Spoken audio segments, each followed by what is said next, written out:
비해서는 시급이 적은 것 같고 생활하는데도 최저시급으로는 생활이 어려우니까 시급이 좀 더 올랐으면 좋겠어요. 처음에 근로계약서를 써야 된다는 건 알고 있었는데 이제 근로계약서 안 주셔가지고 저희는 근로계약서 안 써요라고 2번 정도 물으니까 그제서 이제 근로계약서를 썼어요. 근데 저는 근로계약서 못 받았거든요. 그러니까 한 부만 써서 한 부는 회사가 갖고 저는 이제 근로계약서가 없는 상태에서 일하기 시작했어요. 커피 전문점, 패스트푸드점, 편의점 알바생들에게 물어보니 최저임금조차 못 받는 경우가 더러 있었습니다. 게다가 이들 4명 중 1명은 아예 근로계약서조차 작성하지 않았는데요. 그러다 보니 기본적인 권리조차 보장받기 힘든 상황입니다. 이를 위해선 현실적인 임금과 안정적인 고용 환경이 필요한데 서울시에서는 생활임금제를 도입하고 비정규직의 정규직화를 추진하고 있어 주목을 받고 있습니다. 생활임금제는 근로자가 일을 해서 번 소득으로 실제 생활이 가능하도록 기본적인 임금 수준을 보장하는 건데 광역자치단체 중에서는 서울시가 지난해 최초로 시행한 겁니다.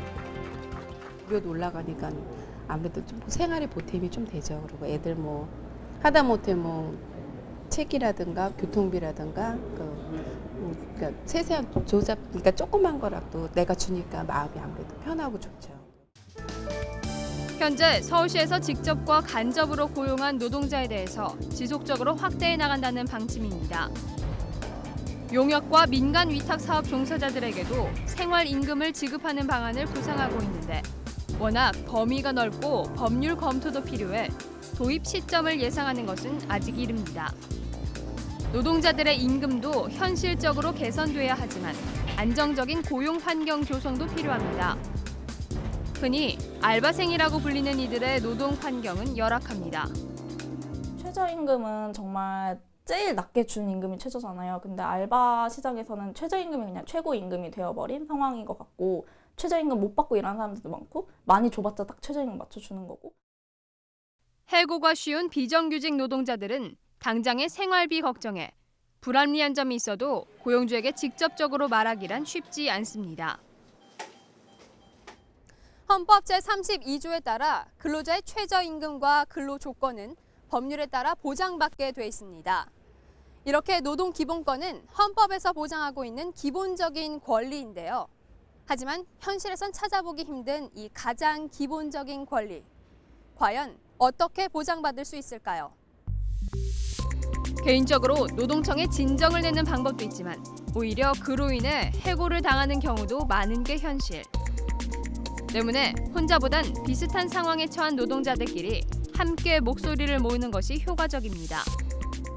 불안정한 고용과 열악한 노동 조건의 상황에서 스스로의 요구를 사용자에게 전달하기는 한계가 있기 때문에 노동조합 가입을 통해서 노동 조건을 개선을 요구하고 임금 인상을 요구하고 그런 노력이 필요합니다.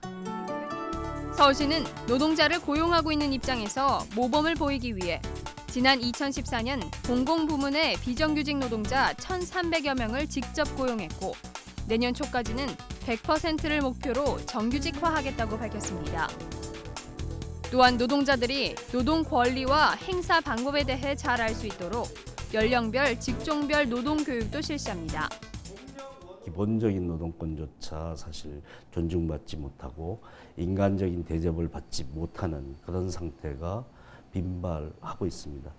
최소한 어떤 임금 체불이라든지 부당한 해고라든지 부당한 대우는 사회의 악이다라는 것이 인식이 광범위하게 퍼졌으면 좋겠다고 생각을 합니다. 공공기관으로서 솔선수범하는 모습을 보이고 있는 서울시가 민간 노동 환경에도 긍정적인 영향을 유도할 수 있을지 기대를 모으고 있습니다. TBS 류밀희입니다.